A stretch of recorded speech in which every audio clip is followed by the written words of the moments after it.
E aí, pessoal, seja bem-vindo a mais um episódio do Semiose Podcast. Podcast de UX Design que eu faço aqui com o meu amigo Luan Matheus. E aí, Luan? Salve, salve, galera. Beleza? Tudo bem, David? Joia? Mais um episódio pra gente falar com a nossa convidada que eu já vou chamar aqui. Mas antes, você tem que fazer o quê? A Pirâmide do Bem. A Pirâmide do Bem. Pegar o link desse episódio, compartilhar com 2 pessoas e pedir para essas 2 pessoas encarecidamente a compartilhar com mais 2 pessoas e a gente faz nossa Pirâmide do Bem. Mas por que 2? Pode ser mais, né? Sim, é eu porque 2 é mais fácil. 3 é mais cabalístico. É mais cabalístico? 3. E 7, então, que fala que é o número da não, perfeição. 7 aí a pessoa já fica spamando, né? Então tem 3 é um mediano, assim, entendi. Tá certo, equilíbrio é a chave. A tríade, entendi.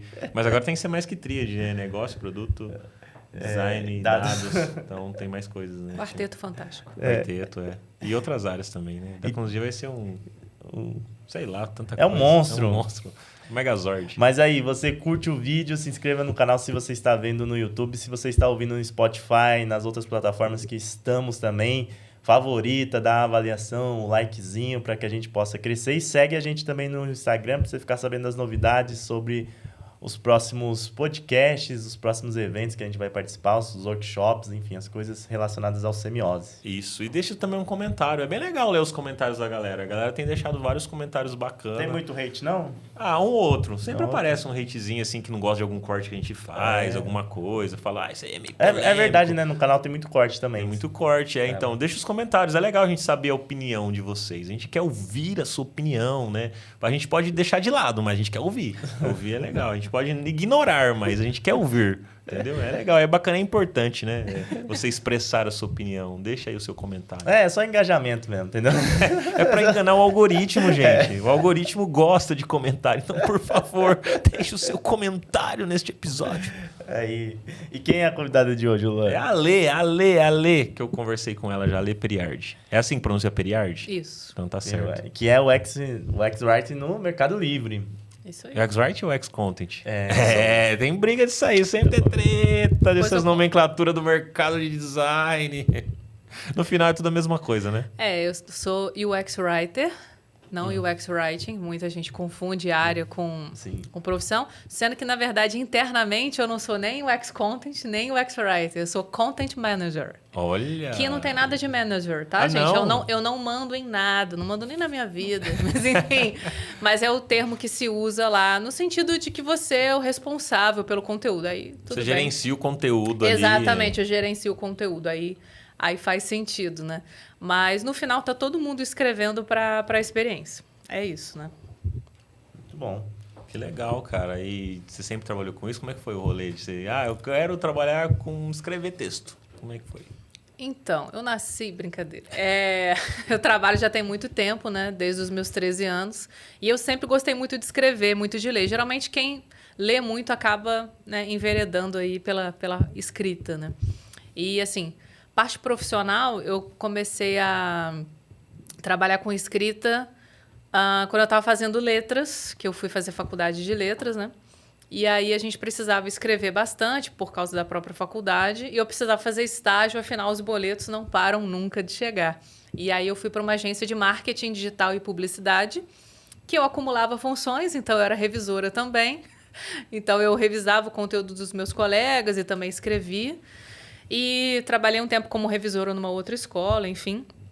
Até que chegou o momento que eu resolvi empreender e ter a minha própria agência, porque anteriormente, né, eu era uma criança muito tímida e eu resolvi tirar um pouco isso, porque eu sabia que lá no futuro isso ia me prejudicar bastante, principalmente relacionamentos, assim, né? E aí eu comecei a fazer teatro. E aí no teatro eu criei uma comunidade, agora atenção você, que nasceu nos anos 80 e 90. Eu criei uma comunidade no Orkut, chamada Comunidade Artistas, e aí eu comecei a divulgar vagas, oportunidades de trabalho, freelance, sorteios de ingressos e de bolsas de estudos, mais para esse mundo artístico, coisa que eu já faço hoje no clube do UX Writing. Depois a gente pode falar sobre isso. Legal. Só que para outra área. E aí as pessoas começaram a me procurar achando que eu tinha uma agência. Eu falei, gente, não, eu não sei o que eu estou fazendo aqui, eu só sou uma criança de 6 anos. Né? E aí eu falei, quem sabe, né? Uma comunidade no Orkut pode virar uma agência para oferecer serviços, não só para os artistas que me procuram, Que eu tinha internet de escada nessa época, tá, gente? Então, eu fazia esse trabalho, assim, de meia-noite às 6, né? Que era um trabalho voluntário na época. Para as empresas que começaram a me procurar para poder escrever conteúdos, roteiros para videoclipe, alguns para curta-metragem também, para comercial. Então, a gente começou a fazer... Aí eu falo a gente, porque realmente eu comecei a ter uma equipe. Esse trabalho. Virou uma agência que durou 8 anos, foi muito legal. E aí eu tive a oportunidade de ter um escritório lá no centro do Rio, porque eu estava morando no Rio de Janeiro nessa época, né? Fui lá para estudar. Sempre trabalhando com conteúdo. Só que chegou um momento que eu acho que todo mundo aqui ou já passou ou vai passar, que é assim, cara, o que eu estou fazendo da minha vida? Será que é isso mesmo que eu quero? Vou trabalhar com marketing pelo resto da minha vida? Não sei. Eu comecei a estudar mais copywriting, que é aquela escrita mais focada para conversão, para venda mesmo, que vocês já conhecem bastante. E aí, trabalhei para algumas empresas, trabalhei para startup, trabalhei para agências de publicidade de São Paulo também, tudo de forma remota. E aí, a minha digníssima esposa, a Gabi, falou assim, ela já trabalhava como UI designer, ela falou, cara, sai do marketing, você não está feliz, não é... Você entrega muito mais e ganha muito menos. Enfim, tem uma área que eu acho que você vai gostar bastante, que é UX. Eu falei, deixa isso para lá e tal. E aí eu continuei trabalhando, sofrendo. Isso em que ano que foi isso, você lembra? Foi 2018, 2019, assim, por aí, já virando o ano e tal. E aí chegou a pandemia, né, em 2020, e aí eu pirei, assim, e acho que todo mundo pirou um pouco de, nossa, cara, sabe, minha vida não tem sentido, preciso fazer outra coisa, mas eu nunca me vi trabalhando sem ser trabalhando com conteúdo. Então, eu falei, se eu for migrar de área, nessa época eu estava com 35 anos. Isso é importante falar também, porque muitas pessoas me procuram por causa disso. Assim, nossa, eu tenho 27, eu estou me sentindo super velho, acho que já deu, já chegou o meu momento, acho que nunca mais eu vou conseguir mudar de profissão, até porque eu gosto de escrever e é difícil trabalhar com tecnologia escrevendo. E, gente, não é. Né? Até porque... Eu falo assim para os meus alunos, né, que se eu precisar migrar de área de novo, eu vou migrar. Porque enquanto eu tiver vida e estiver sã, com certeza eu vou continuar trabalhando. Exceto se rolar o prêmio da Mega Sena. Se eu desaparecer, vocês joga? Já sabem. Jogo. Aí. Joguei ano passado, gente, não acertei nada. Ai, difícil. E... Cara, eu nunca conheci ninguém que ganhasse na Mega Sena. Olha, o meu Claro, pai... quem vai te falar? Não, mas assim... Então, mas eu posso dar um relato. O meu eu acho pai... que é mentira isso aí, velho. Quina já vi. Você acha que se eu ganhar aqui, você vai saber? Ô, Tchau. louco, lá, saber eu vou, que você vai sumir. Não, Saber eu vou. eu consegui um emprego na gringa. Vai. Sei. Foi isso, já Porsche, um monte de carrão. Você acha que você... Não vou... Você gosta dessas coisas, você vai gastar. Hashtag foi Você o vai X comprar que você gosta, você curte. E você vai colocar o X que me deu ainda. O X que me deu. O meu pai já ganhou na quadra. Então, já ganhou um dinheirinho na época. Ajudou bem, tá? Mas, enfim, nada como uma... Por causa de 2 números, gente. Mas, quase. enfim, quase. Mas aí, já finalizando essa parte, eu falei, tá bom, vou dar uma olhada para essa parte de UX. Aí eu comecei a estudar, então eu fiz muitos cursos. Na época, a gente não tinha cursos tão acessíveis assim. Então, para vocês terem uma ideia, eu fiz o meu primeiro curso caro numa escola. Eu estudei por 2 meses e paguei o curso em 6 meses, gente, parcelado no boleto, porque eu era ferrada de grana, assim, para não usar uma outra palavra aqui. E falei, nossa, essa área é muito cara, eu não vou conseguir entrar e tal. Então, sabe aquele meme do joga os papéis no chão e depois volta para recolher? Sim. Foi esse o meu processo aí de migração para UX. Então, eu passei por vários processos seletivos, porque processos seletivos que valorizavam a minha experiência com marketing e com copywriting. Porque você, que é um profissional que está migrando de carreira, não é que você zera, não sabe nada e começa tudo de novo. Muito pelo contrário, você consegue aproveitar muito a sua experiência, os seus estudos anteriores para aprender coisas novas, claro, para a sua nova profissão. Só que, assim, ou o processo seletivo era congelado, ou eles tiravam a vaga, ou eles mudavam a parte, enfim... agora é sênior, era pleno, não é mais júnior na época, né? Ou a gente recebia ghosting, né, dos recrutadores, que o pessoal usa ghosting para termos amorosos, mas a gente também recebe ghosting de recrutador, que ele aparece e fala assim, adorei o seu perfil, você é perfeito. Do nada a pessoa some. Como assim eu era perfeito e você sumiu? Tipo...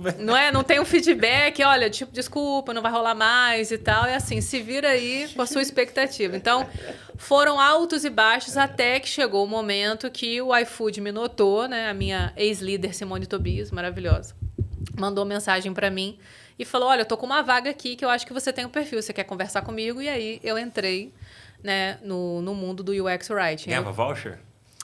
Então, cupom é muito famoso, assim, mas o que eu posso falar? Eu fiquei quase 2 anos lá e eu não ganhei muitos, não. Então, assim, é muito lenda urbana, sabe? Lenda urbana? O que eu posso falar é que os clientes ganham muito mais do que a equipe.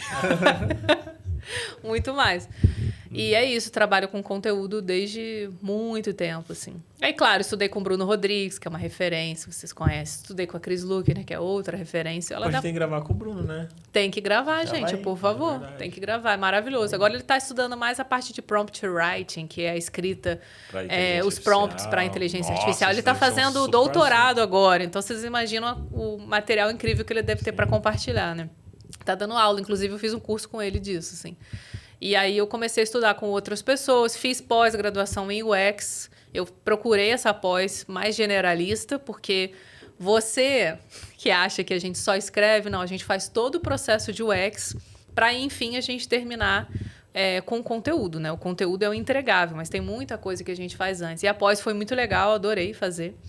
E aí eu fui me especializando, assim, fui fazendo todos os cursos possíveis na área, né? E deve rolar, às vezes a pessoa fala, todo mundo escreve, deve ser fácil, é só escrever. Todo mundo não rola escreve. Uma parada assim, tipo... Rola. Eu peço pra pessoa escrever. Escreve aí, então. Escreve aí, então, 3 minutinhos só para você escrever. Mas, olha, você precisa considerar o contexto econômico, social, as diferenças de países. Agora que eu estou no Mercado Livre, a gente também tem isso, né? Então, eu escrevo para Brasil, México, Argentina, futuramente outros países, que eu não posso dar spoiler aqui, mas enfim. Olha. Então, está crescendo bastante. Claro que a gente tem uma equipe maravilhosa de adaptações, que esse é o nome que se dá lá. Então, não é uma simples tradução, você contextualiza aquele conteúdo para aquela realidade daquele país, para aqueles clientes, o que é importante para aquelas pessoas saberem, o que não é. Você está dando informação de mais ou de menos? Qual o conteúdo que você está destacando? Faz sentido ou não, né? Como que a gente, com conteúdo, vai incentivar a pessoa a fazer o que a gente gostaria que ela fizesse? Que é comprar, ou que é pegar um empréstimo, ou que é fazer um pagamento? Como que a gente vai mostrar os benefícios do nosso produto com 75 caracteres, por exemplo, que às vezes é um limite que a gente tem para algumas comunicações. Então, são muitos processos, muita pesquisa que a gente faz antes para, enfim, a gente ter um embasamento necessário para propor o conteúdo. E cada canal de comunicação tem um tipo de conteúdo diferente. Se você manda uma mensagem por WhatsApp, você tem mais espaço, você consegue dar mais informações. E é um canal de conversão muito bom. Porque, apesar de ser um canal mais caro, né, que a empresa gasta mais dinheiro para poder mandar para o cliente, é um conteúdo que converte mais. Ou seja, as pessoas leem muito mais mensagens de WhatsApp do que aquele e-mail. Quantos e-mails você já tem ignorados aí na sua caixa? Né? Fica ali apitando no WhatsApp, né? Cara, você acredita que a minha esposa, ela não deixa. Ela tem que apagar tudo, deixar sem nenhuma vermelhinha. Eu tenho esse toque também. Você tem esse toque, então? Eu tenho. E eu participo de alguns grupos, então vocês imaginam a loucura que é, né? Mas você falou que você entrou no iFood, você entrou como lá? Tipo... UX Writer Júnior. Não, isso que eu... Porque, e eu era copywriter sênior, isso é importante falar, tá? Isso que eu fiquei me questionando. Então, assim, copy e o UX Writing são coisas diferentes, distintas. São. E você, mas assim, é escrita, tem um... Sim, é escrita, tem vários pontos de convergência. Sim, isso. E como que foi, então, você sair de sênior para júnior? Mas o salário era menor mesmo? Menor. Era menos da metade do que eu ganhava. Menos da metade? Menos da metade. Então, assim, você tem que ter um propósito muito grande na sua cabeça, mas fiquem tranquilos que não é papo de coach. É no sentido de... Tem que ter uma organização financeira, tem que ter um suporte. Na época, minha esposa me deu esse suporte financeiro. Ela falou, fica tranquila que eu posso assumir a maioria das contas e você contribui com o que você pode, no caso, o meu salário todo, que não era muito bom, assim, na época, mas era muito melhor do que de outras empresas, que é óbvio que a gente faz pesquisa, a gente sabe uma média do mercado, né? Só que é aquilo, saúde mental, né, gente? Então, chega um momento que a gente precisa trabalhar com o que a gente gosta, que isso é um super privilégio no Brasil. A maioria das pessoas não trabalha com o que gosta e ainda ganha mal, né? Sim. E eu ganhava muito bem como copywriter sênior, mas eu trabalhava 10, 12 horas por dia. Caraca, meu. Ainda estudava para migrar. Isso é importante falar. Nossa, então você não dormia, né? Tipo... Não dormia nada. Quando eu fui fazer o case pro iFood, eu fiquei 5 noites sem dormir praticamente. Assim, eu fiquei virada do último dia, sabe, que eu tinha para entregar o case, porque eu quis fazer o melhor case possível. Então eu resolvi fazer sobre o aplicativo da pessoa entregadora, da pessoa que faz a entrega, né? Que geralmente ninguém olha para essa pessoa. Eu conversei com 5 pessoas entregadoras, então eu fui atrás. As pessoas achavam que era golpe. Eu, não, gente, eu sou uma estudante, por favor, me dê uma oportunidade, eu quero bater um papo com vocês. Então, eu cheguei a fazer entrevista, assim, meia-noite com o entregador, que era o único horário que ele tinha, sabe? Então, eu conversei com gente da Bahia, de São Paulo, do Rio. E aí eu fiz toda essa pesquisa. Cara, mas como? Peraí, como é que você achou um cara da Bahia morando mas aqui, então... entregador? O que você mexeu os pauzinhos aí pra que eu conseguir? fiz? Porque peraí, né? Uma coisa, não, porque o que eu pensei que você falou? E era case, tá? Não tinha nada garantido, não. Então, porque... Pera, deixa eu falar, ó.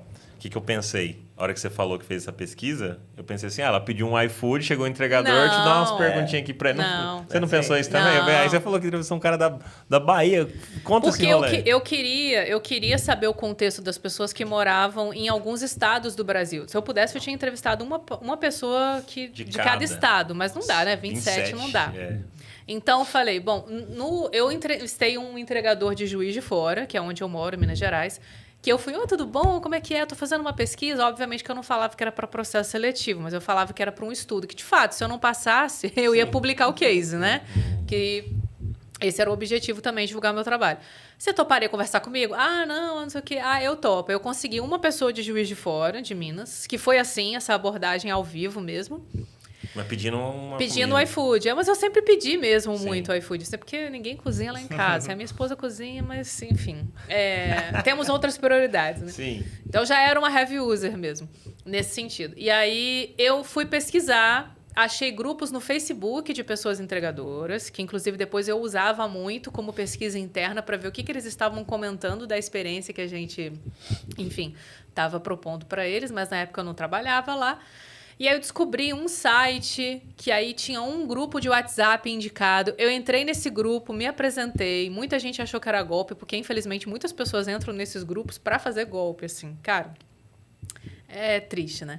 Eu falei, não, gente. Aí eu fui, recebi 10 mensagens, consegui convencer 5 pessoas a conversarem comigo. E eles conversaram, eles foram maravilhosos. Eu fiz um roteiro antes, porque eu fiz uma desk research antes, que a gente chama de pesquisa de mesa, né? Que a gente vai atrás de dados para ver a questão econômica, os hábitos, as frustrações e os desejos das pessoas. E aí eu baseei o meu roteiro nisso, conversei com as pessoas, fiz toda aquela análise depois. Eu não sabia o que eu ia escrever, porque primeiro eu queria entender como que eu poderia ajudar essas pessoas de verdade. As pessoas entregadoras. As pessoas entregadoras. No final, eu descobri, analisando os achados da pesquisa, que elas queriam muito assim, um canal de comunicação mais efetivo. E aí eu propus um chatbot. Detalhe, eu não trabalho com chatbot, mas eu achei que era uma solução ideal. O chatbot que eu propus na época, a pessoa poderia consultar pelo CPF se o cadastro dela estava aprovado ou não. Porque, gente, é uma coisa simples, né? Você faz o cadastro, você quer saber se ele está aprovado ou não. Porque se ele estiver aprovado, você vai poder fazer entregas. Essas pessoas ficavam na ansiedade, e aí, está aprovado ou não está? Às vezes, eu pesquisei, né? Tinha um cadastro que estava assim, há 2 anos para ser aprovado. E aí? Caramba. Essa pessoa acabava indo para outras empresas. O que depois, obviamente, você já deve imaginar, que o iFood faz um movimento de convencer as pessoas, de captar pessoas interessantes para fazer entrega, porque eles precisam dessas pessoas. Sim. Então, de um lado, a gente tem um negócio precisando de captar pessoas, do outro lado, a gente tem pessoas querendo trabalhar. E por que essas pessoas, por que esses objetivos não se encontram? Por causa dessa falta de atualização do status. E também, então, eu propus mensagem negativa, né? Porque a pessoa não foi aprovada, trabalhando na empatia e tal. Afinal, tem uma pessoa que precisa ali trabalhar para poder comer mesmo, pagar o aluguel, enfim. Enfim, a gente sabe como é que é a realidade do Brasil, né? a mensagem positiva, que a pessoa estava aprovada, e a mensagem que a pessoa precisaria aguardar X dias, ou um mês que seja. Mas um feedback, o usuário tem esse direito, né? E aí eu propus mais algumas coisas que a pessoa poderia consultar lá, que foram as coisas mais pontuadas pelos entregadores. E aí eu fiz a apresentação e, enfim, deu certo, eles gostaram bastante.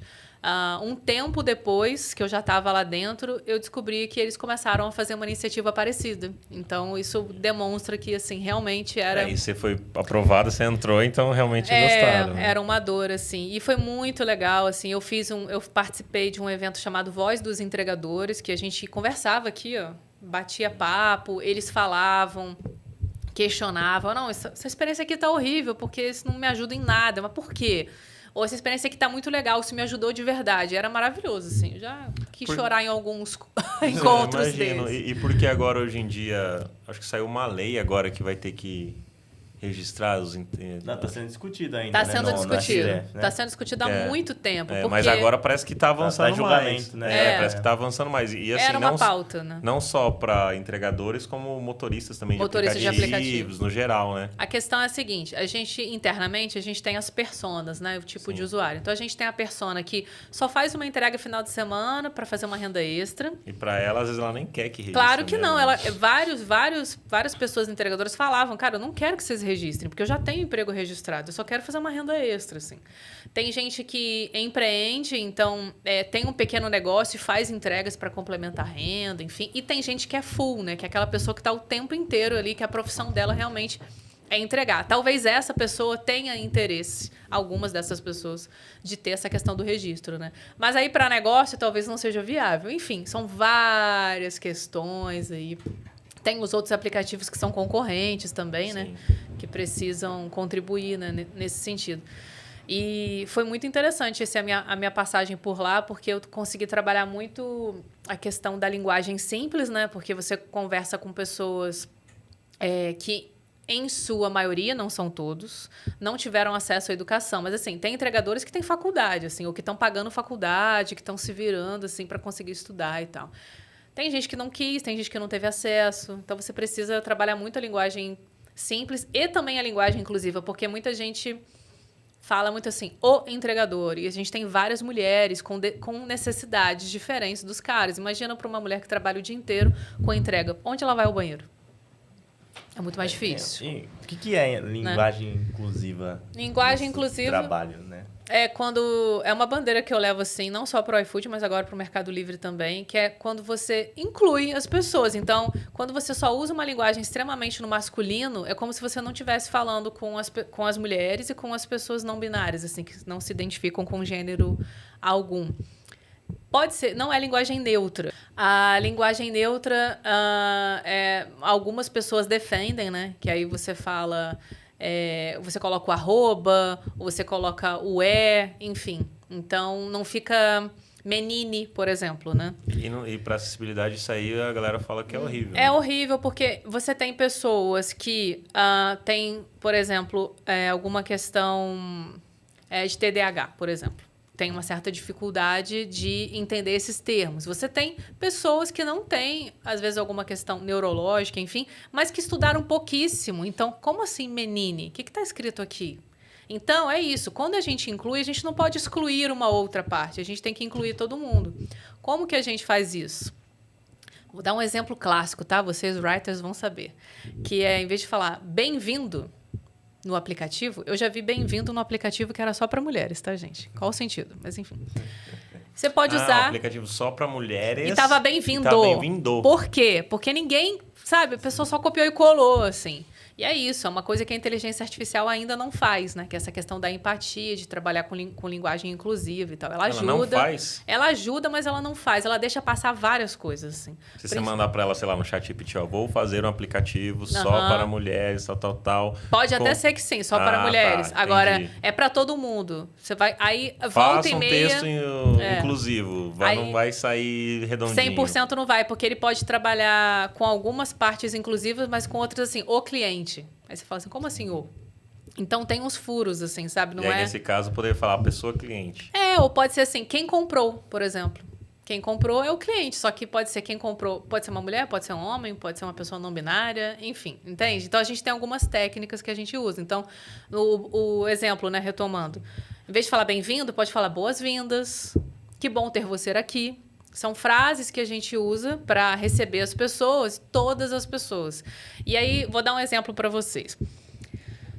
A gente tem campanhas, né, que a gente incentiva as pessoas. Então, quando eu estava no iFood, a gente teve o Novembro Azul, que é muito importante para os homens, para as pessoas que têm pênis de uma forma geral, enfim, se prevenirem aí contra o câncer, né? Não só homens. Enfim. E aí a gente não tinha, gente, o Outubro Rosa.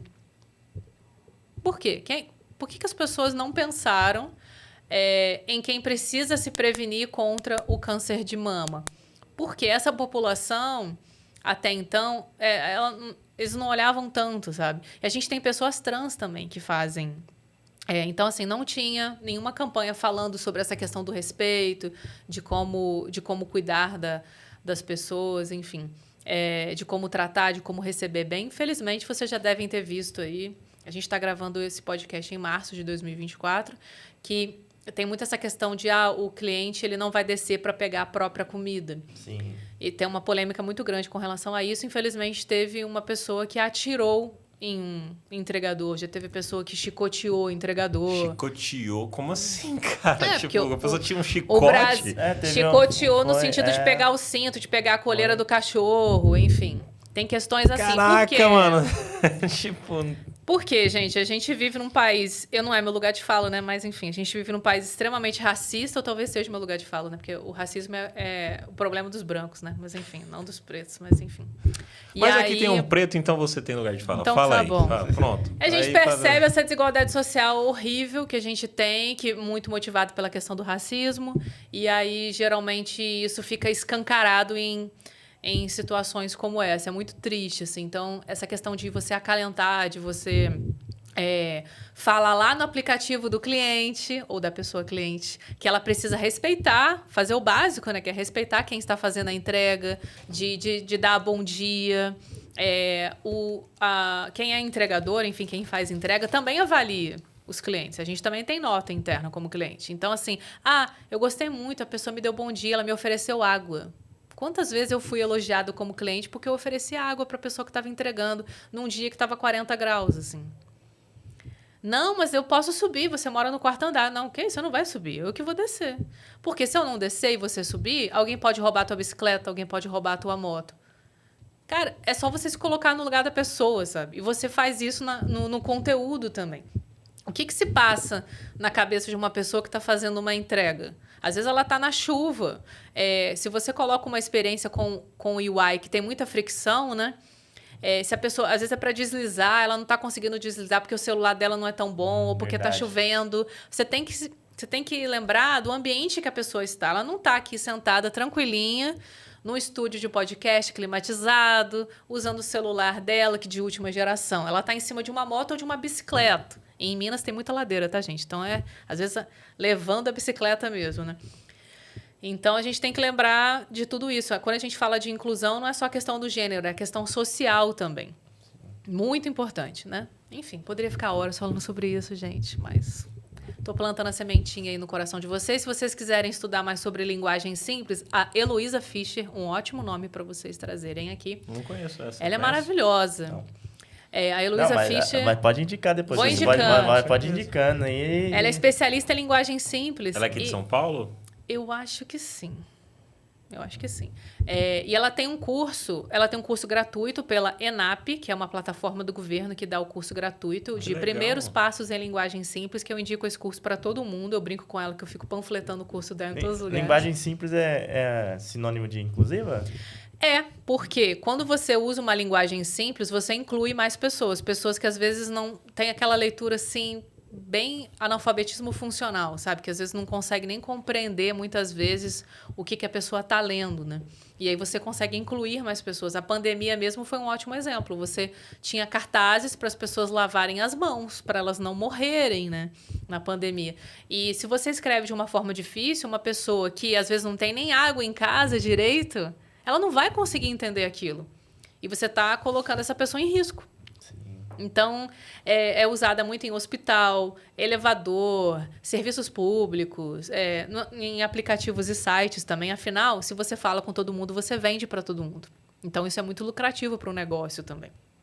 Não é, vou nivelar por baixo, eu vou ter que escrever de uma forma mais simples. Não é nivelar por baixo, gente, é ser inteligente, né? Até nesse sentido, sim. Será que as empresas vão começar a dar mais atenção quando elas verem lucro?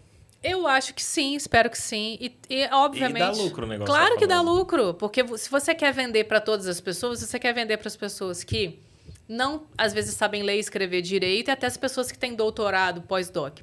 Você quer vender para as mulheres, você quer vender para as pessoas pretas, você quer vender para as pessoas LGBTQIA+. Então, qual o sentido de você colocar o campo pai, por exemplo, num formulário de cadastro, sendo que a gente sabe que no Brasil a gente tem um abandono parental gigantesco? Sabe? Qual o sentido de você perguntar sempre para a mulher qual que é o nome do marido dela? Às vezes é uma esposa. Então, tem vários constrangimentos. Falando de gênero, então, vocês, por favor, né, podem trazer uma pessoa especialista nesse tema. Mas, assim, para as pessoas trans, assim, uma coisa simples, que às vezes é comprar uma passagem aérea, exigem, né, o nome que está na identidade e não tem o campo de nome social. E é uma questão de cidadania, sabe? E aí eu vi um post sobre isso, inclusive por isso que eu estou dando esse exemplo, e essa pessoa falou, eu não vou comprar nessa companhia aérea, eu comprei na concorrente dela, porque a concorrente dela tem o básico, que é para colocar meu nome social. Então, as empresas estão perdendo dinheiro, literalmente, com o fato de não serem inclusivos. E aí, esse curso da Heloísa Fischer é maravilhoso, e ela tem o curso completão, né? Qual que é o site para as pessoas entrarem, que você falou que é de graça? Da ENAP. Eu vou deixar o link para vocês aí. Mas o nome é Primeiros Passos na Linguagem Simples. Se vocês pesquisarem, vocês vão achar fácil também. E aí ela tem o curso do Comunica Simples, que é a empresa dela, que o nome é ótimo, né? Comunica Simples. E aí ela tem um curso completo com todas as diretrizes da linguagem simples, que eu fiz também. Então, eu sou certificado pela Heloísa Fischer, né? E é muito interessante porque todo mundo que trabalha com conteúdo deveria fazer esse curso. Então, mas eu não trabalho, eu desenho tela. Você escreve o conteúdo? Porque às vezes não tem alguém de UX Writing na sua equipe. Sim, então você tem que fazer estudos na área, não necessariamente esse curso. E mesmo quem não escrever, eu acho que ter o conhecimento sobre... Sim, para você conversar, inclusive, com as pessoas. Motivar o time que a pessoa trabalha. Exatamente. Ser uma pessoa proativa ali que puxa as frentes das coisas. Se você escreve um e-mail, você tem que saber sobre linguagem simples. Você escreve uma mensagem. Por que a gente tem tanto problema de comunicação, gente? Por causa disso também. Às vezes a pessoa lê 1 milhão de vezes e não consegue entender. E aí, essa diferença de copywriting e de UX writing, né? No copyright, a gente escreve para converter. O UX writing, a gente é uma escrita instrucional. Então, você está orientando a pessoa o que ela precisa fazer para atingir o objetivo dela, né? É muito mais nesse sentido do você pode fazer um pagamento do que pague já, sabe? É um outro tipo de abordagem, né? Mas no caso do Mercado Livre, é uma venda ali, né? A gente tem o objetivo de fazer a pessoa usar, mas a gente não precisa usar uma linguagem, como a gente fala, e agora, atenção, pessoas de letras, o verbo no imperativo, que é quando a gente dá uma ordem. Então, em vez de ser parcele suas compras, pode ser você pode parcelar suas compras, mas a decisão é sua. Sabe? Então, é nesse sentido. Você pode... é tudo planejado isso também, assim, é tudo totalmente. Pensado, tem régua de comunicação, assim. A gente Legal. sabe a comunicação que a pessoa vai receber quando ela fizer o cadastro, a comunicação que ela vai receber quando ela fizer um pagamento, quando ela pedir um empréstimo, quando ela fizer uma compra no Mercado Livre, quando chegar algum tipo de benefício para ela fazer um investimento no CDI, por exemplo, que é o CDI que mais rende no Brasil. Essas coisas aí que a gente vai informando para a pessoa ao longo do processo. A comunicação que ela recebe no app do Mercado Livre é diferente da comunicação que ela recebe no app do Mercado Pago. Porque ela está em ambientes diferentes, com objetivos diferentes. Quando você entra no aplicativo do Mercado Livre, você quer fazer compras, você quer deixar a sua casa mais bonita, você quer, às vezes, comprar um microfone para o seu podcast. Quero cupom. Quero cupom de desconto do... Eu vi essa semana que o Mercado Pago, né? Cresceu mó tantada, assim, cara. Tipo, eu vi um post essa semana no LinkedIn. Assim, os caras parece que 20 e poucos % de todo o faturamento do Mercado Livre é do Mercado Pago. O Mercado Pago é muito forte na Argentina, né? Muito forte e muito mais forte, inclusive, no Brasil. Então, o Brasil a gente está crescendo demais, assim. O que é ótimo, né, gente? Então, Vai ter mais emprego. é isso, é isso. Lá a gente tem o privilégio, né? Eu estava conversando sobre isso nos bastidores. A gente tem o privilégio de fazer dupla, né? O que é isso? Dupla sertaneja? Não. A gente faz a dupla. É diferente, por exemplo, né, da maioria das empresas que uma pessoa de conteúdo atende 5, 9 designers de UI, todos pedindo conteúdo para ela ao mesmo tempo. Vocês imaginam como é para administrar isso, né? A gente tem as duplas, né, lá no Mercado Livre. Então, eu tenho a minha dupla de UI, que aí nós dois juntos vamos fazer aquele projeto. E aí eu tenho uma outra dupla de UI, que nós dois juntos vamos fazer um outro projeto. Mas eu não estou, ao mesmo tempo, em 9 projetos, como foi o exemplo passado que eu dei, que é um exemplo real, tá? Eu estou em 3, 4 projetos. Então, eu consigo ter muito mais qualidade e velocidade de entrega, né? Então, às vezes, eu não vou chegar, como muita gente, né? Infelizmente, passa por isso, e eu já passei também, vou botar um textinho ali, vou fazer uma revisãozinha ali, porque é rapidinho. Quando a pessoa usa no diminutivo, cadê a tua telinha? Se eu usar a telinha e desenho, ela tá menosprezando, né? Teatrinho também, enfim. Cuidado, não use... E aí a comunicação, olha aí, tá vendo? Então, a forma como você comunica, você demonstra se você tem respeito e se você valoriza a área da outra pessoa, ou não. Então, por favor, não usem no diminutivo, tá? Só para mandar um beijinho para a pessoa, se você tiver intimidade, aí pode. Mas no trabalho não dá. Então, a gente tem mais possibilidade, né, de poder fazer um trabalho muito melhor. E aí, claro, se a gente entrega uma qualidade de experiência melhor, as pessoas vão comprar mais, vão movimentar mais, vão investir mais. E aí, é isso, né? A empresa cresce. E como que é o trabalho aí com o UI? Você chega a dar uns pitacos, fala assim, coloca essa fonte aí, 7.2. Bota Comic Sans, brincadeira. Você tá muito colado no botão aí, tá esse ícone aí, você tá colocando errado ao lado do texto. A gente tem um trabalho bem em parceria. Então, assim como eu recebo feedback, né, do conteúdo de várias pessoas, inclusive dos devs, a gente trabalha muito em parceria com eles também. A gente também pode falar, porque a gente também estuda bastante a questão da acessibilidade, né? Então, às vezes eu falo, tem certeza que esse ícone aqui é mais interessante? Vou dar um exemplo real para vocês. Esse ícone aqui é de uma loja física. Só que esse produto, usado por esse segmento de clientes, nesse país, ele é usado muito mais na forma online. Então, a gente pode usar um outro ícone para remeter à questão online. Aí a pessoa de UI fica assim, caraca, não tinha pensado sobre isso. Ou, olha, essa ilustração, isso aí é um caso que aconteceu na empresa anterior.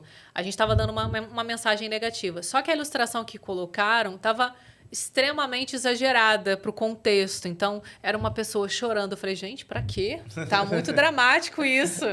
Tá dando um tom até mais pesado para a mensagem. E aí eu expliquei, né? A gente não simplesmente fala, tá horrível. Não façam isso, gente, por favor, com o trabalho do amiguinho. Então, justifica, olha, o que você acha? Faz sentido para você, né? Enfim. E aí, o ilustrador, na época, não, com certeza, faz muito mais sentido. Essa daqui, o que você acha? Falei, essa daqui tem muito mais a ver com o tom. Então, tudo é conteúdo.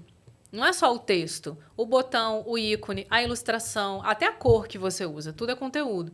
E você tem que levar tudo isso em consideração na hora que você está escrevendo, inclusive desenhando, né? Por isso que esse trabalho de dupla é tão legal.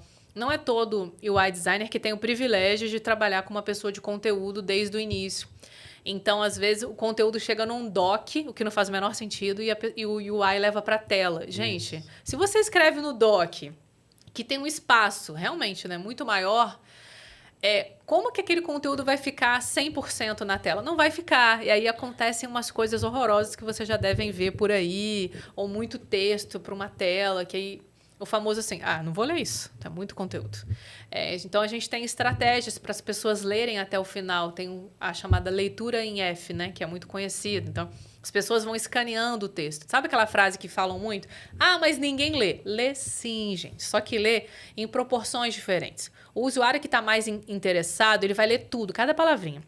O usuário que está com menos tempo, às vezes aquilo não é tão interessante para ele, ele vai ler só o que importa, ele vai escanear a tela. Quando a gente usa técnicas de leitura, junto com a pessoa de UI, a gente consegue contribuir para maior efetividade ali da experiência. E a gente diminui uma coisa muito importante que as empresas gastam muito dinheiro com isso, que é o quê? Atendimento ao cliente. Então, não entendi Suporte, nada. nossa. Vai tudo para o suporte. As FAQs ajudam muito, porque temos clientes que são proativos e que procuram a resposta na pergunta frequente, que a gente chama de FAQ. Ah, entendi, gostei, tenho o passo a passo aqui, eu fiz, deu certo. A gente faz com que a empresa economize muito dinheiro até o cliente realmente chegar ali na parte de suporte. O que é muito bom para o cliente, porque ninguém gosta de ficar numa fila para ser atendido, né, gente? Até quando o atendimento é bom, quando o atendimento é rápido. E é muito bom também para os atendentes, inclusive, né, para as pessoas de CX que podem focar mais em resolver aquele problema que a gente realmente não previu ali, digamos, né? Então, tipo, a gente jamais poderia imaginar que aquilo fosse acontecer. Vira um caso de CX que eles vão reportar para a gente melhorar futuramente a experiência, tirar alguma dúvida, enfim. Então, várias questões. Não, você falou que não entregar no Word, né? Então, como que você entrega esse texto? A gente escreve no Figma. Mas como que é? O layout tá lá com o UI, você tem acesso, você comenta? Sim, o Figma é nosso. Não é o Figma do UI, o Figma é nosso. Entendi. E aí, dentro da estrutura do Figma... Porque é a dupla de UI do designer lá junto contigo. Assim. Sim. Então, o Figma Entendi. é nosso. E todo mundo no Mercado Livre trabalha assim. Não sei se todo mundo, mas o mundo que eu conheço, porque é um mundo gigante, Sim, né, gente? sim. É assim. Então, a gente escreve junto, o Figma é nosso, a gente faz um PPT depois para poder apresentar de uma forma resumida para os nossos stakeholders de negócio e o que a gente brinca do Olimpo, né, que são as pessoas que têm os cargos de alta liderança. Então, a gente tem a responsabilidade em conjunto. Então, nós dois juntos vamos registrar os nossos achados de pesquisa no Figma. Nós dois juntos vamos fazer o que a gente chama de baixas, médias e altas. Show. Então, tem as baixas de UI, mas também tem as baixas de conteúdo. Esse texto aqui eu vou explicar para o cliente que ele precisa fazer isso. É uma baixa. Eu só estou ali colocando como se fosse um brief. É um super rascunho. E a gente vai refinando como? Fazendo critiques, né? A gente tem umas reuniões internas que a gente mostra os conteúdos para outras pessoas de conteúdo também. E a gente convida, inclusive, pessoas de UI para participar dessas critiques, que são as content critiques, que é muito legal, que as pessoas de UI aprendem muito, falam, meu Deus, eu jamais poderia imaginar que esse verbo tem uma conotação negativa nesse país, quando a gente usa dessa forma. E ele já fica mais atento, o que é ótimo. Porque, às vezes, gente, é normal, nós somos seres humanos, a gente erra, a gente deixa passar alguma coisa. Lembra quando você perguntou, dá pitaco? Dá? Falou, olha, lembra que a gente falou lá naquela reunião que não é tão legal? Aí eu acho que você poderia melhorar isso. Nossa, é verdade. Ou, lembra que a gente conversou sobre isso? Então, eu estou sugerindo essa ilustração mediante o nosso papo da critique que a gente teve. Fica um trabalho mais efetivo, inclusive, para a pessoa de UI, porque evita retrabalho. Né? Ela já está muito melhor brifada ali do que ela precisa fazer. E aí a gente tem o playground, né, que a gente brinca, né, o lugar para você pirar ali, jogar suas ideias, experimentar. A gente tem um playground dentro do Figma de desenho, que a gente fala de desenho, né, lá do UI, e de conteúdo, o conteúdo, né? E aí, no final do dia, a gente está falando portunhol, né, gente? Porque é uma empresa que, enfim, tem gente que fala espanhol. Mas é só espanhol o dia inteiro ou inglês? Espanhol, português, às vezes precisa de inglês também. Então não é, tipo, só inglês, nem só... Não. Você consegue se comunicar de boa, Conseguimos. assim. O importante... E numa mesma frase a gente tem... Às vezes o nome do projeto tem inglês, português e espanhol, assim. O importante é o resultado no final. O importante é o resultado, exatamente. Mas aí, viu, ó, uma coisa que você falou aí o pessoal de Wright, né? Mexendo no Figma. Foi uma sugestão que me deram. Falaram assim, por que você não divulga o seu curso para o pessoal de Wright? Façam isso. Antes de você continuar, até para ajudar na tua publi, vou te falar um negócio. Lá no clube do UX Writing, a gente fez uma masterclass que foi experimental, chamada Figma para UX Writers. Foi um sucesso, porque a gente convidou 3 UI designers, 2 que eu trabalho, a Mari e a Jana, beijos. E a Beatriz, da Damas de UI, ela é maravilhosa. Tragam ela para falar aqui no podcast. Damas de UI? Sim, Damas de UI. Eu vi um perfil no Instagram. Tem no Instagram, tem no LinkedIn. A Beatriz, ela divulga vagas para mulheres. Então, tem todo esse trabalho, né? desse recorte de diversidade. E aí eu falei, meninas, é isso. Pessoas de writing, às vezes, de writing tem medo de mexer no Figma. Meu Deus, eu vou quebrar alguma coisa. É verdade. Não é? Tem medo, não sabe, às vezes, colocar um componente, alguma coisa ali para poder colocar o racional. Não sabe os comandos, que a gente brinca, os macetes, né? Ah, se você aperta coma de alguma coisa, vai ter a tela inteira. Ou você não vai precisar ficar fazendo 50 cliques até você chegar no layer que você quer. Enfim, você pode ter esse comando aqui para ir mais rápido. Eu preciso disso, vocês topam? Aí elas montaram. Foi um sucesso. A gente fez a 2ª edição no final do ano. Então, assim, tem demanda. As pessoas querem aprender. Então, por favor, divulgue o seu curso. Dê um cupom de desconto para o clube do UX Faz uma Write. parceria, cara. Vai lá, dá uma aula grátis pra galera. Dá o cupom, que o pessoal adora cupom. Não, tô disponível para negócio. Se aí por dinheiro, filho. Não, também não é assim. É que nem a gente tá falando com a outra convidada. Não é tudo por dinheiro também, não. Entendeu? Os valores são definidos aqui. Tem princípios que você não... Princípios não abre mão. Não vem comprar, não. Tá certo, justo. Depende do milhão. Saraiva. Não, mas falaram... Mas é realmente isso aí. Porque você falou isso aí, é legal. Ela fica com medo de mexer, né? Fala Sim. assim... Ela já fala assim... Eu não sei mexer no Figma. Eu já... tipo, você fala... Calma, meu. Não é um bicho de 7 Mas cabeças, a não. galera que faz pesquisa também. Exatamente. É o mesmo rolê. Figma para UX Researchers. Fica aí já a dica. Aí, Para tem todas as pessoas. 2 cartas Para de todas venda as já. pessoas. Não, muito bom. Porque receber no Word é ruim, viu? Já aconteceu isso contigo? É ruim Você pra contratou- todo mundo, né? Você contratou, como é que foi o rolê? Você contratou uma UX Writer, uma pessoa e... Não, eu tenho uma menina de conteúdo que ela trabalhava comigo e agora até ela saiu junto lá da empresa que eu tava fazendo lá uns trabalhos e aí ela tava fazendo uns freelas pra mim. Aí ela tem esse trauma aí. Eu dei o curso pra ela de Figma, né? Falei, acessa aí. Porque ela mandava no Word e aí, tipo, eu tinha dificuldade de visualizar como que eu Exatamente. transfiro do Word pra aquilo, pro layout. E às vezes caía nessa questão aí que você falou. O conteúdo ficava muito grande pra uma determinada sessão. Aí não tava casando. Tem a questão também, é o pessoal de jornalismo que me falou disso. Então, 2 termos que eles usam, que acho que um termo um pouco machista, talvez, que é viúva. Que é aquela palavrinha que fica solta na linha de baixo, Sim, só sim. ela sozinha. São as viúvas e as órfãs, né? A Olha viúva... só, os nomes péssimos, gente. Mas é isso. Mas é muito... Muito antigo. É muito antigo esses Enfim, termos. as pessoas sozinhas, vamos botar assim. É. A palavrinha ali triste, coitada, sozinha. Então fica feio, assim, visualmente. E você só consegue ver isso quando você tá no Figma, né? Isso. Outra coisa também, que é uma expressão que eu aprendi no Mercado Livre, que é nariz de cera. Que é aquele conteúdo que você coloca na frente, que não significa nada, que pode ser retirado. Nariz de cera. Nariz de Isso aí cera. é novo pra mim. É novo pra mim também. Que assim, cara, isso não é útil. E uma das premissas, né, do UX Writing é que o conteúdo seja útil. Então a gente consegue cortar muita coisa que não tá dizendo nada com nada, assim. E a gente só consegue, muitas vezes, fazer isso no Figma. Inclusive, as FAQs que a gente escreve no Figma também. Tem um template ali para FAQ. Porque, senão, gente, vira um TCC, né? E esse não é o objetivo, assim.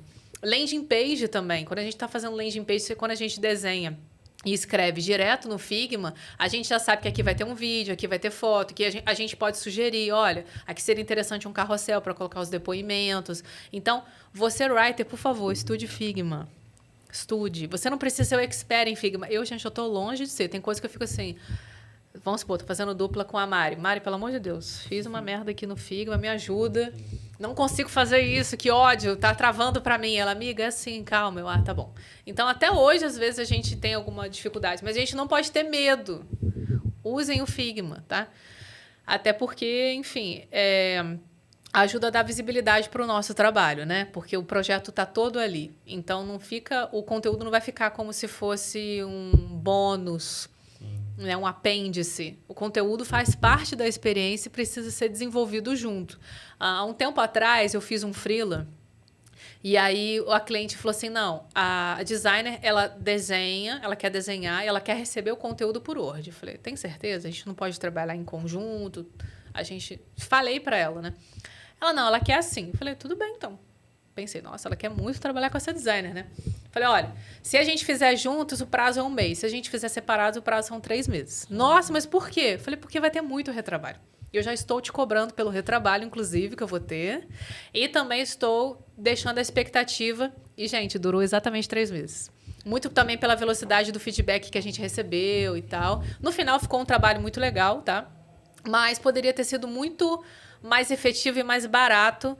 E, ó, outra dica para as empresas, né? Se a gente trabalhar junto na mesma ferramenta. Sim. Mas aí é uma questão do UI... da pessoa que trabalha com UI design que tá, às vezes, como eu posso dizer, tá com receio de você ver o trabalho, ela quer criar aquela síndrome de meio do artista ali, ela quer fazer... Eu entendo. Entendeu? Quando alguém aparece lá em cima do Figma, você fala, ai, que saco, por que essa pessoa tá aqui? Deixa eu trabalhar merda, sozinho. Tá vendo meu trabalho aqui? É tipo isso.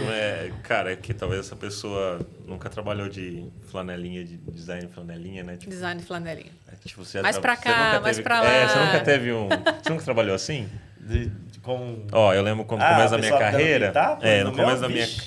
Não, mas assim, dá o pitaco de sentar do lado. Nossa, não. Não dá o pitaco de ver e falar, podia mudar isso. Não. Teve sentar do lado, não. Quando eu comecei Quase a trampar, pega aqui com a mão em cima e fica assim, sim, ó. cara, quando eu comecei a trampar com design, eu fazia aqueles cardápios com propaganda. Nossa, aham. E aí, os caras que vendiam esses cardápios, eles iam lá na agência que eu trabalhava, na gráfica, sentava do meu lado assim e falava, aumenta um pouquinho esse logo aqui. Cara, Nossa. eu juro por Deus, tinha vez que eu só eu trabalhava na época com Corel, eu clicava no logo, eu nem aumentava o cara. Agora isso! sim. Eu falava, caraca, mano, tipo... Agora velho, tipo, sim, hein? eu só cliquei, eu selecionei o logo no Corel, eu não Sim. fiz nada ali. Isso... Cara, Isso acontece muito com conteúdo. Porque vem muito tem até um viés, né, da psicologia. Inclusive, Psicologia Aplicada a UX, um livro maravilhoso. Que é assim, a pessoa quer se sentir participante. Tipo, esse projeto tá até legal, mas se eu participar, ele vai ficar top. Aí a pessoa fala assim, clica no logo. Perfeito, tá vendo? Eu participei, tá o bom, projeto tá ótimo. Então, a gente também tem que saber lidar com esse tipo de gente que tem essa necessidade, assim. Aí a dica que eu posso te dar olha, isso a gente usava muito no iFood também, era muito legal. O Cauê Machado, maravilhoso, trabalha lá, foi minha dupla por um tempão. Como é que ele organizou o conteúdo? No iFood também era por dupla, igual? Não, infelizmente não. Tá, então era diferente. Era bem nesse sentido de 9 projetos ao mesmo tempo, Entendi. uma loucura total.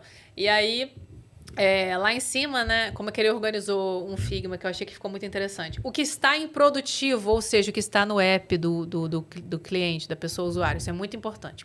Aí os devs têm acesso. Essa aqui embaixo é a experiência V5, por exemplo, que eu já cheguei até na V37, enfim, de vários projetos, assim. Essa daqui é o que a gente está desenhando agora. Ale, esse aqui é o espaço que tem a mesma jornada, mas é o espaço que você pode brincar, que você pode testar o conteúdo. Quando a gente... Que é a mesma coisa, tá? O copia e cola. Só que aqui eu estou trabalhando a parte de UI e aqui você está trabalhando a parte de conteúdo. Fechou? Vamos levar, então, para a parte que a gente colocou lá o número da versão? Vamos. Aí os dois levam, entendeu? Então, a gente consegue levar o conteúdo e tal. É uma forma, quando a gente está testando algumas coisas antes, para você ter mais privacidade, digamos assim, para você estar ali de boa trabalhando e eu também. E aí a gente une. Tem outras formas de fazer isso, tá, gente? Hoje eu já me organizo de uma outra forma, assim.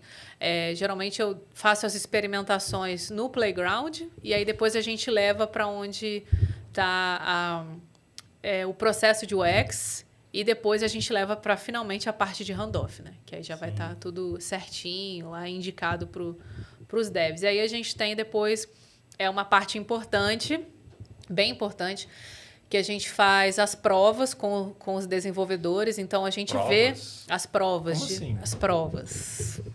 Provas, ele tem que Prova acertar oral. e tirar 10? Como é que é o rolê? É quase isso, o objetivo é tirar 10 mesmo. Vamos colocar essa experiência para rodar aqui no nosso computador. Então, a gente pega um ID que a gente fala do nosso usuário X, que a gente inventa, né? Enfim. Ou um usuário, às vezes, da própria pessoa que está no time. E a gente simula a experiência ali, ao vivo. Fala assim, lembra daquele texto que a gente pediu para aparecer aqui? Não apareceu, o que está acontecendo? Aí o dev, na hora, anota para ele corrigir aquilo no código. Olha, esse espaçamento está grande demais. A gente está vendo ali ao vivo a experiência acontecendo, porque o Figma aceita tudo, né, gente? O papel também. Agora, na hora de codar, já é uma outra coisa. Sim. Tem as restrições técnicas, às vezes a equipe de desenvolvimento não é tão grande, ou não tem aquele conhecimento para colocar aquilo em prática, ou aquilo não é tão prioritário assim para a experiência, para o negócio. Então, a gente faz os nossos famosos MVP, né? E assim vai. Testamos tudo na prova? Ok. Aí, a gente... Que antigamente, né? Assim, antigamente não, algumas empresas fazem isso. Eles fazem as provas só entre os devs. A pessoa de UI e a pessoa de conteúdo, então, não participa. Então, não tem aquele olhar atento para o espaçamento, para, às vezes, uma questão de acessibilidade, de conteúdo. E tá tudo bem, porque não são pessoas experientes nessa área. Quando a gente faz a prova todo mundo junto, a gente economiza tempo e a gente economiza refação e possíveis problemas grandes aí, quando aquilo, de fato, chegar para a base de clientes que vai precisar chegar. Então, as provas ajudam muito assim nessa questão. E aí, a gente tem uma outra parte do processo, que é dar o suporte aí para os desenvolvedores. Na medida que a experiência vai sendo implantada, a gente vai corrigindo alguns erros, melhorando algumas coisas. Então, para as próximas versões também. Eu gosto bastante dessa forma de trabalhar, porque a gente consegue entregar bem mais qualidade, né? Que é um dos pilares que a gente tem. Qual que é a tua perspectiva assim, para o futuro com relação à área de conteúdo, assim? O que você espera? O que você vê que vai acontecer, dado todo esse movimento de mercado e tudo mais? De inteligência artificial, né? Porque assim, né? Tá mudando, igual você comentou aí que o Bruno tá fazendo... De prompt. De prompt e tudo mais, né? O que você espera, assim? O que você entende de futuro com isso? Até para quem tá querendo entrar na área, né? Fala, pô... Será que tem oportunidade mesmo? Então, tem poucas vagas para content, assim. Tem. E é difícil até achar quem é liderança nessa área. Sim. Sabe? A gente tava lá com um processo seletivo para isso, né? Lá no banco. E, cara, como é difícil achar pessoas para entrevistar. Porque essas pessoas geralmente já estão empregadas. Não tem. Você não acha pessoas que... E não tem um processo também de desenvolver futuras lideranças. Então, acontece isso. Bom, vamos por partes. Você que está entrando agora, ou que deseja crescer, o que eu gostaria de falar para você, né? Quando eu entrei, tínhamos mais vagas, porque nós estávamos na época que deu aquele boom da pandemia. Infelizmente, algumas empresas não têm essa maturidade de UX e também não tem grana ou não quer investir num time de conteúdo. Às vezes é uma pessoa só para atender todo mundo. E a gente sabe o que acontece. Tem vários exemplos aí de experiências péssimas, porque as pessoas não conseguem entender o que está ali ou o conteúdo não é útil para elas, né? Se as empresas começarem a amadurecer nesse sentido, a gente vai ter muito mais vagas. Inclusive, recentemente teve o que a gente chama de concurso dos concursos, né? Que o governo federal promoveu. Não tinha uma vaga de UX Writing, por exemplo. Deveria ter. Porque como os sites do governo, independente de quem esteja governando, precisa de melhoria de experiência do usuário. É impressionante. Mas tinha vaga de UX? Não. Mas tinha algo com um outro nome de UI, sabe? Sim, entendi. Então, a gente já começa a perceber que eles estão fazendo esse movimento. Mas até chegar em conteúdo, nossa, cara, a oportunidade... o site do governo, cara, é muito cagado. Meu Deus, cara, é muito ruim. Não, e melhorou, porque era pior. Era pior. Era pior. Era os pior. sites da Caixa Federal, os aplicativos eram horríveis e agora tá um pouquinho melhor realmente. Mas ainda assim é muita...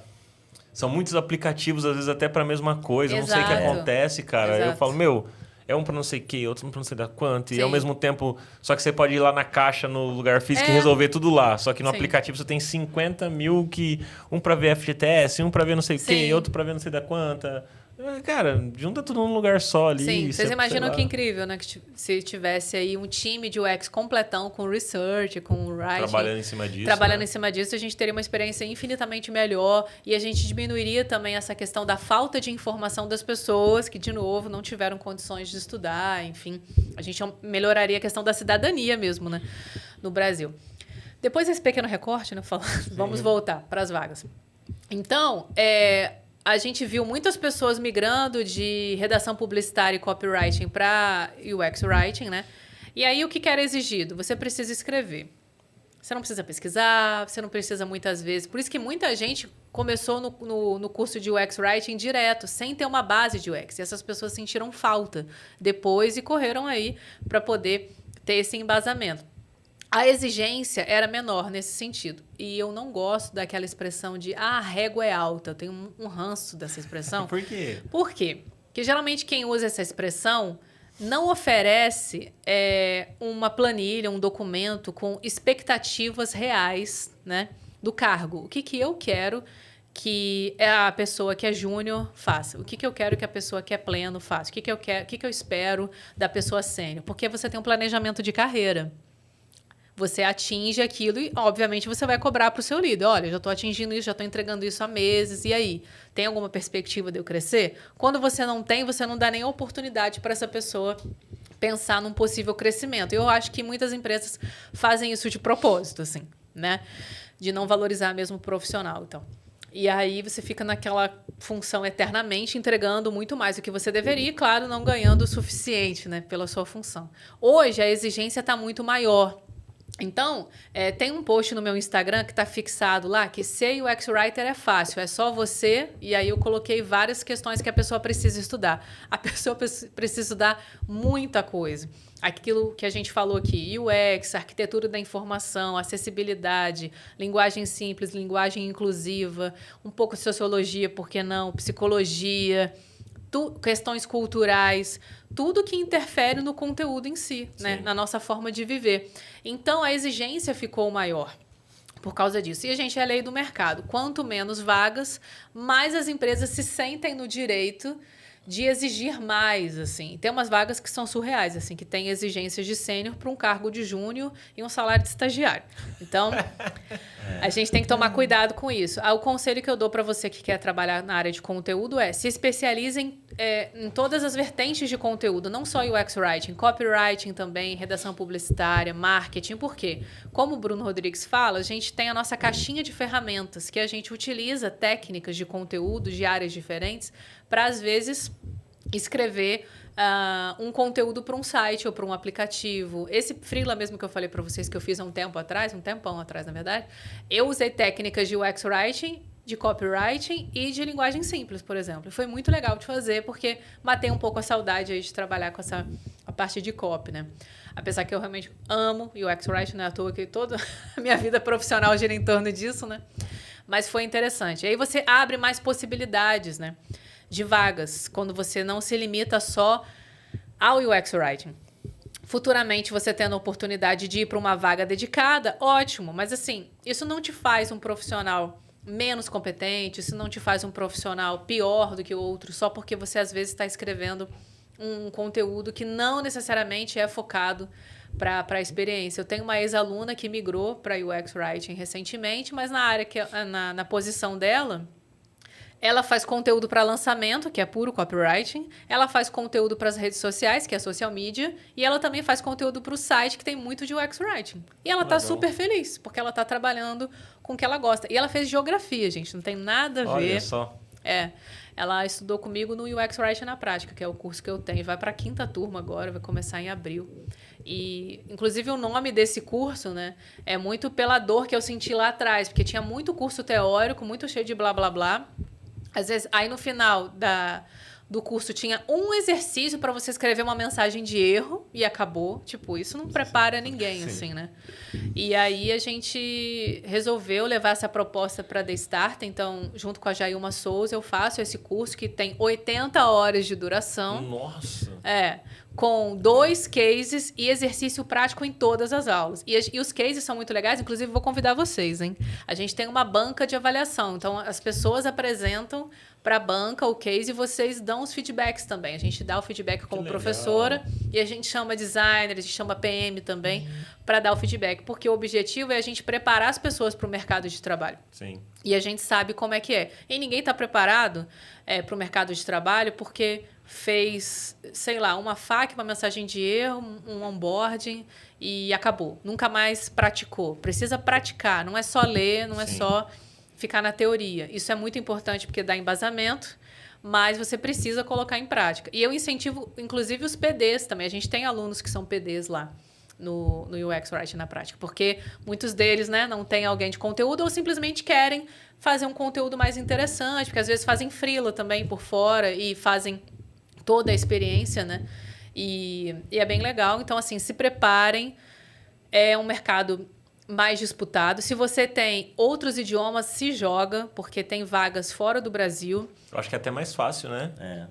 Ou não? É mais fácil. Porque, por exemplo, quando você tem o espanhol, você já abre mais portas. Quando você tem o inglês, você abre muito mais portas. Recentemente eu vi uma vaga para PlayStation, eu acho, que era para gamers. Então, assim, mas imagina, você é gamer, UX Writer, e tá escrevendo conteúdo localizado para português, que essa era a vaga. Então, pode ser a vaga de sonhos de muitas pessoas. Sim, assim. com certeza. Tem, inclusive, se eu trabalhar com um jogo que você gosta. Exatamente. Então, estudem. Se você é gamer, tem uma área inteira de UX focada em videojogos, né? Como a gente fala. Cara, eu acho que ainda esse mercado vai crescer demais. Eu tenho a percepção, sabe? Porque ainda tem muitos lugares que não...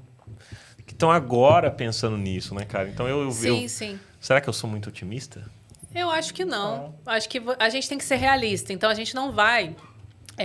eu dou várias mentorias, dou consultoria, dou palestra. E muita gente pergunta, você vai ficar rico? Dificilmente, tá, gente? Mas assim, você não vai entrar ganhando um salário de 6, 7 mil reais. Muito difícil. Mas tá tudo bem, assim, tem oportunidade de crescimento. Qual que é a média? Assim? Olha, tem um site chamado Glassdoor. Fica a dica para vocês consultarem, tá? Mas assim, eu já vi vagas de iniciantes de 2.500, mas eu já vi vaga de 3.500, 4.000. Então, assim, depende, tá? Eu já vi vaga de sênior que tá pagando 6 e eu já vi vaga de sênior que tá pagando 12, 15. Então, 1.000, tá, gente? Então, isso é bem relativo. Vai muito do que a gente falou antes. Maturidade de UX, valorizar o profissional...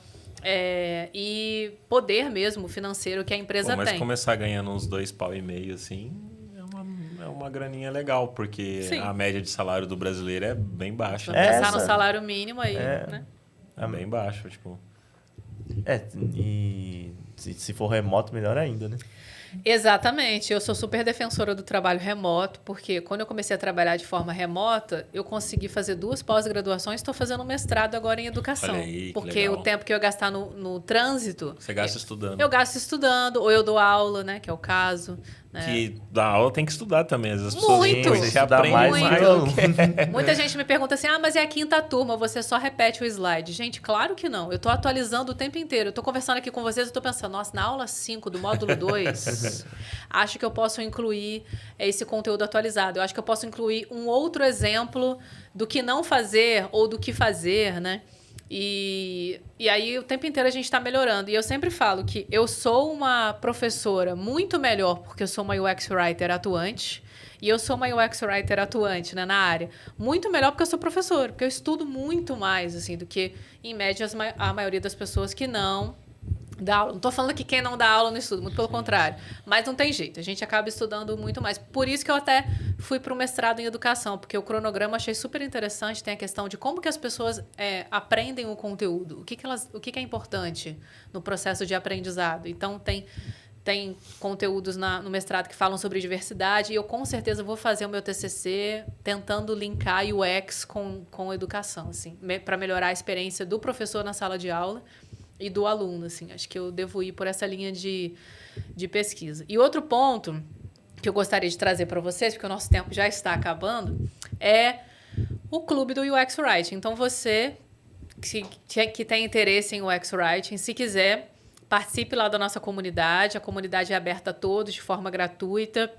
A gente promove muitos conteúdos, a gente divulga vaga todos os dias. A gente tem um canal lá que a gente divulga muitas vagas de conteúdo de uma forma geral, não só de UX Writing. Cara, então tem vaga, de UX. então, pô. Tem Se vaga. você joga todo dia, Todo então dia em um mês vaga. você tem 30 vagas ali. E a gente também é muito procurado por empresas. Então, se você é recrutador, recrutadora e quiser mandar vagas pra gente, a gente divulga a sua vaga. A gente tem um banco de talentos que a gente faz essa divulgação de pessoas que estão procurando trabalho. A gente compartilha com alguns recrutadores da nossa confiança, claro. A gente não vai compartilhar nenhum dado sensível. Basicamente, é o nome e o perfil do LinkedIn da pessoa. E várias pessoas, felizmente, já conseguiram se realocar, que passaram por layoff, infelizmente, ou que estão procurando a primeira oportunidade. A gente oferece mentoria, então mentoria de carreira. Às vezes a pessoa apresenta o case para a gente fala, olha, esse case pode melhorar nisso em forma de conteúdo e você pode melhorar isso na forma como você está apresentando, vendendo o seu peixe, né? E aí, por falar em vender peixe, eu lembrei de uma palestra que o William Magalhães deu lá no clube. Então, tem várias palestras e masterclasses que a gente liberou de graça, porque a gente fez 2 anos, a gente comemorou aí, dando conteúdo de graça para as pessoas. Tá no YouTube, Clube do UX Writing, pesquisem lá. Reservem um tempo, porque a masterclass tem duração de 3 horas, então é uma super aula, tá, gente? Realmente uma master, né? É uma master. Tem conteúdos que são mais curtos, né? E eu acho, tá? Posso estar enganada, mas eu acho que hoje o Clube do UX Writing é o canal que tem mais conteúdo falando sobre o UX Writing em português do Brasil. Não sei, tá? Mas pode ser que sim, ou um dos maiores, né? A gente tem até outras comunidades muito legais, o UX Writers BR, enfim, que são nossos parceiros também.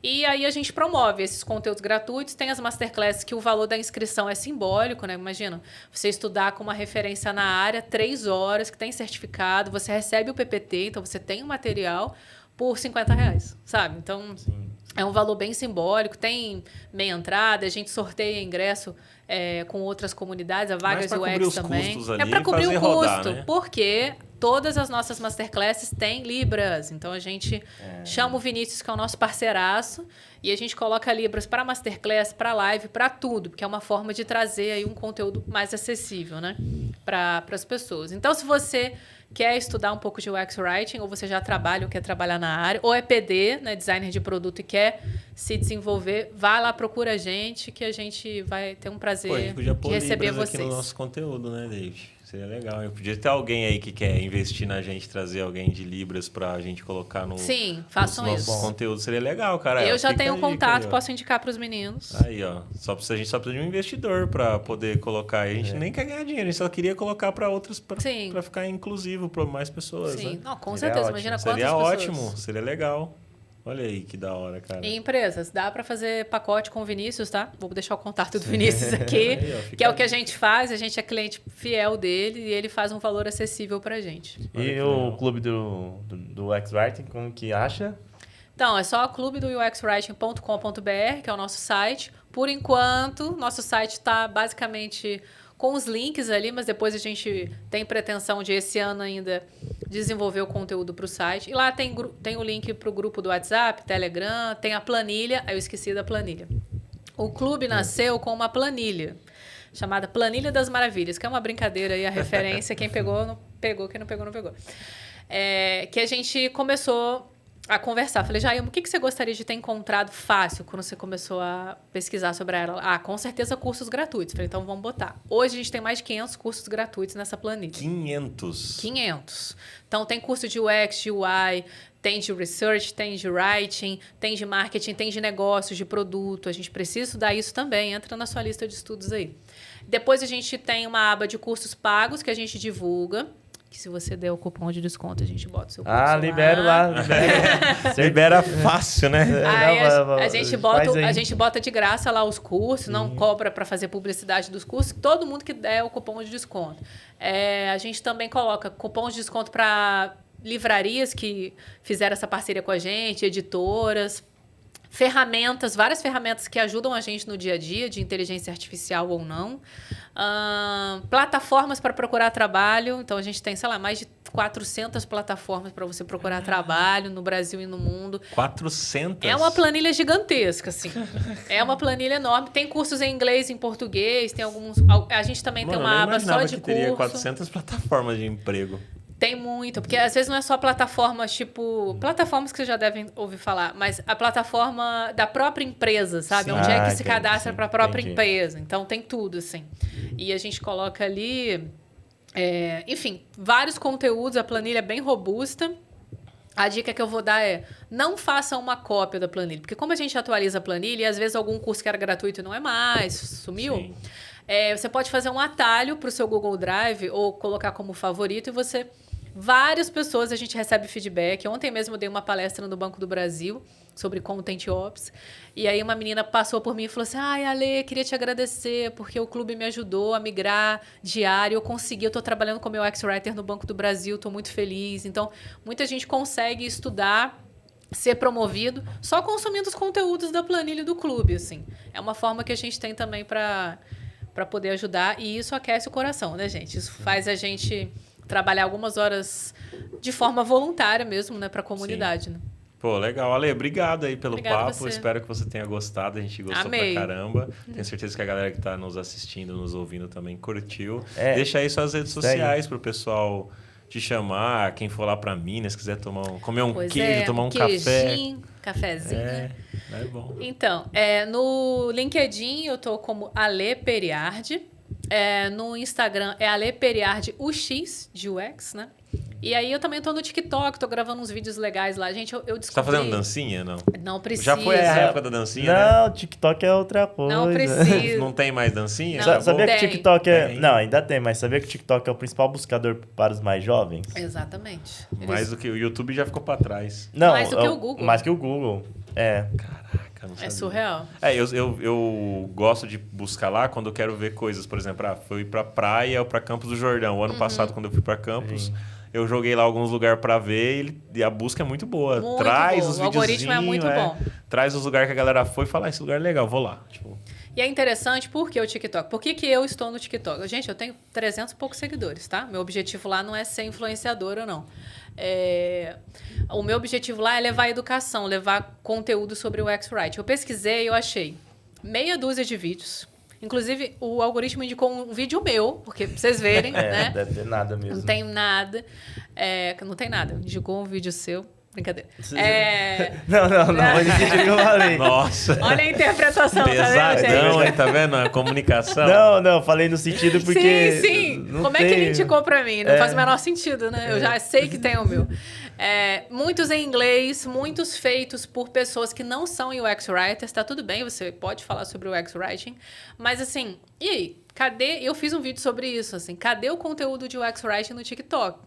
Então, se você tiver interesse, manda uma pergunta para mim que eu posso fazer um vídeo sobre. Foi legal, recebi algumas perguntas que me deram ideia para os roteiros, né? Para os vídeos que eu gravei. Tem um vídeo lá que eu acho que eu fixei, que eu estou explicando a diferença de todas as escritas. Então, vocês podem tirar essa dúvida. Vão assistir lá que eu falo o que é web writing, social media, embalde marketing, copywriting, UX writing, tech writing, content design. Meu Jesus. Olha a quantidade de áreas. São muitos termos, né? São Confunde muitos pessoal termos. demais. Aí eu vou dando exemplos, dou várias dicas de livros também no decorrer do vídeo e vários outros, assim, tirando dúvida de mercado de trabalho e tal.